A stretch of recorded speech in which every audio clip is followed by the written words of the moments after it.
asking me, like, did you play football? You're a big guy. Did you play lacrosse? No, I never enjoyed team sports.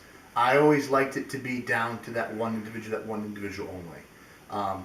And it just wasn't for me. And I got my first dirt bike when I was 4. It was a PW50. It was like a 1985 PW50. And I love dirt bikes, and I thought it was great. And it was funny, is like, ever since I was like 2, I always liked dirt bikes. And my mom's like, thought it was just a fad, like, oh, he's gonna get over it. But He'll fall, and then that'll be it. I never ever let it go. Right. And one day I picked up a Dirt Rider magazine in CBS. I actually remember this day distinctly. And I was flipping through the magazines, and I see these little guys, these little kids with miniature dirt bikes. And I'm like, they have real miniature dirt bikes. So I ran to my mom at CBS. I was like, Mom, look. This is dirt bikes for kids like me. And she goes, no, that's make-believe. That's just in a picture. So I would carry around a dirt bike in one hand, the Dirt Rider in the other hand, the Dirt Bike magazine in the other hand. And event, I would never let it go. And finally, my mom was like, just get on the bike. Just get him a dirt bike. Yeah. And they got me a dirt bike, and I loved it. I rode all the time. And then I got an XR80. And then I was back maybe 7 at the time. And then I started to get good. I started to destroy the bike. Yeah. And then they kept going in for repairs. And the guy's like, this XR100 is not made for what your son's doing. Yeah, he's just you jumping might stuff. Get him a racing bike. And my dad's like, well, what's a racing bike? He goes, a heck of a lot more power and about 8 inches more of suspension travel. It's designed to take a beating. And that's when I started racing. I started racing around 9, 10 years old. And it's actually, most people are always like, oh, a lot of these pros are just so good when they first start. When I raced motocross at the beginning, I got smoked. Yeah. My first race, I was like, Dad, I got this. These guys are going slow. I'm going to beat them. My dad's like, no, just pace yourself. Just pace yourself. I got run over, concussion the first race. Oh. I had scrapes all down my back. I got ran over here in the hole shot gate. How old were you, first race? 10 years old. Wow. 10. And I didn't know if I didn't want to do this anymore. Yeah, it's scary. And so my dad's like, I wouldn't give up on this. Just if it's something you want to do and you don't want to do it, that's fine. But don't let just one bad experience ruin it. Right. Give it another try. So I tried it again, got ran over again. And my dad's like, you can quit if you want. I'm like, oh, I don't know if I want to. Maybe I'll do one more. And I did, and I got last place. And these kids were older. I was riding with kids who were 15. Right. So when I started racing, I wasn't good at it at all. And but I still want to stick with it. And it was funny. It's I was always the best in my group of friends in the neighborhood. People knew me as the dirt bike kid, but in this sense of as soon as you go into competition, what competition is, I'm slow as hell. I was getting last place.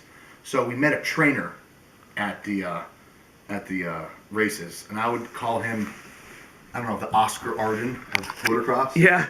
But this guy, be in the trenches guy, was so intense. And when I say intense, he would rarely ever give you a compliment.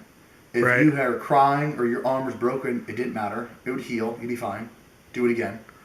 And that dude used to scream at me like I was an enemy, a captured enemy in war. Wow. But he pushed me and he made me so much better. And when I first started racing in '94, I came back that following year from going last place to first. My trainer used to be had me run drills where he would take the seat off my dirt bike, take the clutch off, and put sandbags on my back and make me run motos or in 90-degree weather.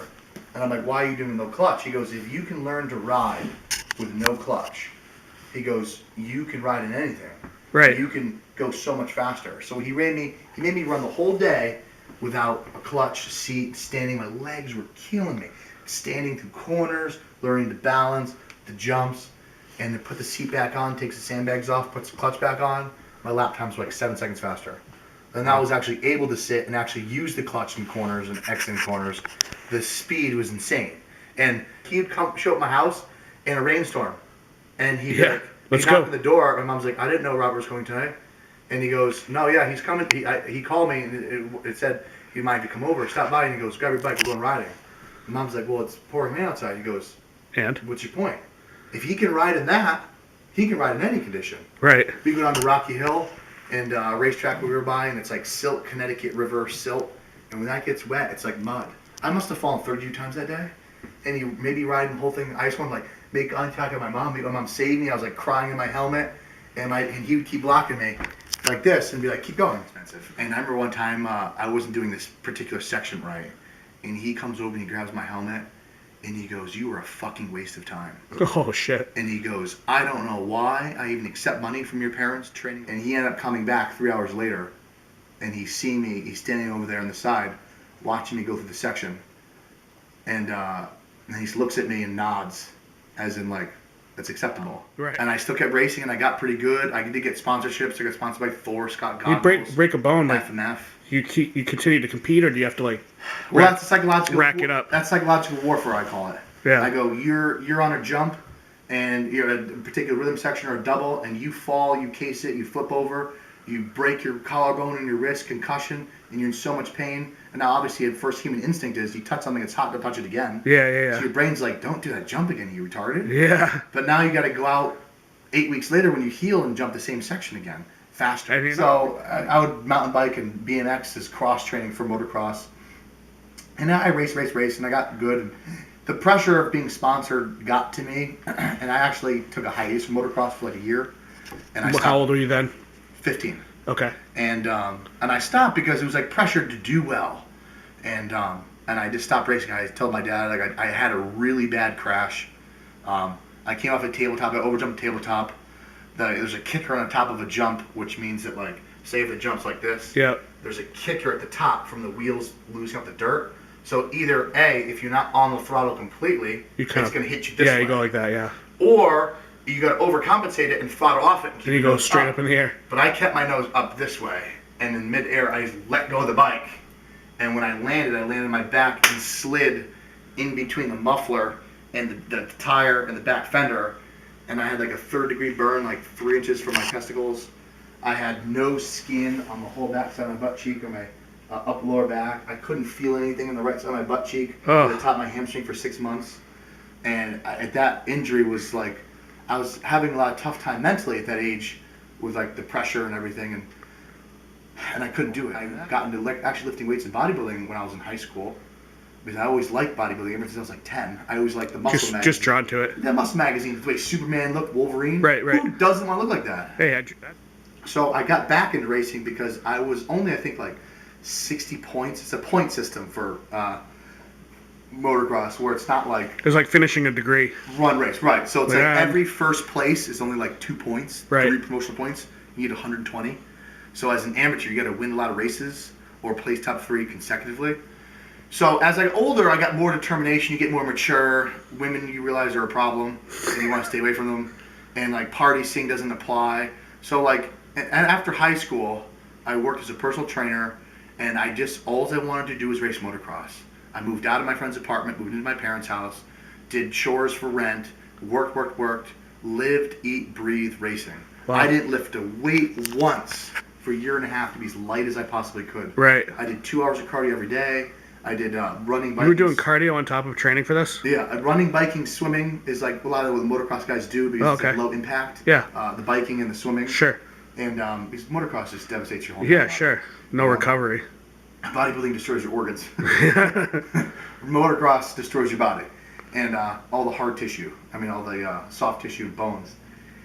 And I did a lot of that, so I was in great shape. I could run 15 miles like this, 8 minutes a mile. And then people always like, oh, I don't understand why motocross is hard. I could run 15 miles around 8 minutes, 8:30 seconds a mile.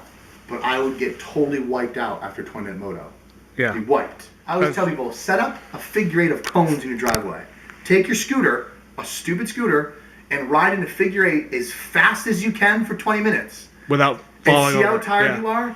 Now multiply that by like 5 and add in dirt, jumps, a way faster bike to hold on to. So I dedicated everything. I think I spent like $28,000 one year just on racing. Wow. I had 3 bikes.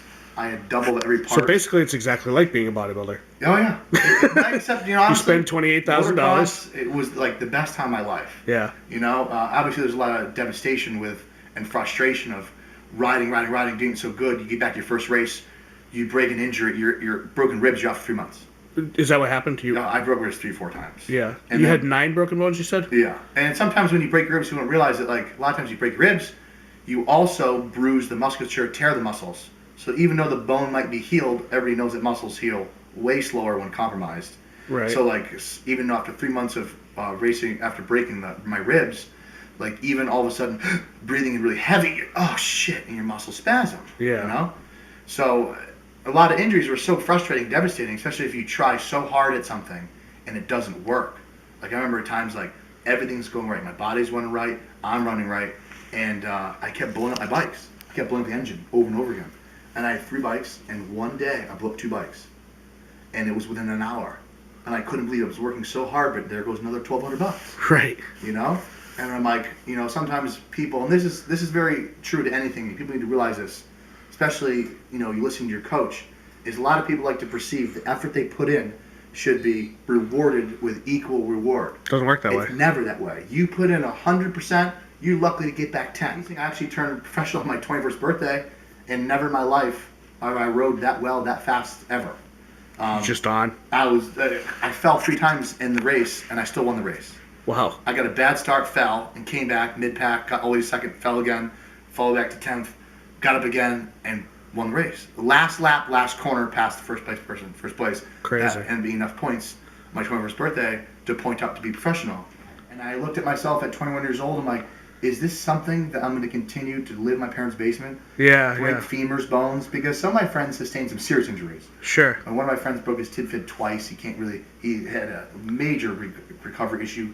Can't really run on it like he used to. And I said to myself, am I going to be paralyzed? Head injury or something, yeah. Yeah, and more importantly, am I going to continue to live in my parents' basement the rest of my life being like one of those motocross people Yeah, that yeah. never grows up? I mean, I'm old enough at the point now where I was never going to be a top pro and make money off of it. So Right. I had the reality of it. So how old would you have to be like elite and turn pro? Like If I was 17 that or 16 fast, or if I was something? that fast at 16, it would be a different story. It would be different, yeah. Different story. Gotcha. So I told my dad on the way home from the race, I go, I think I'm done. And he goes, really?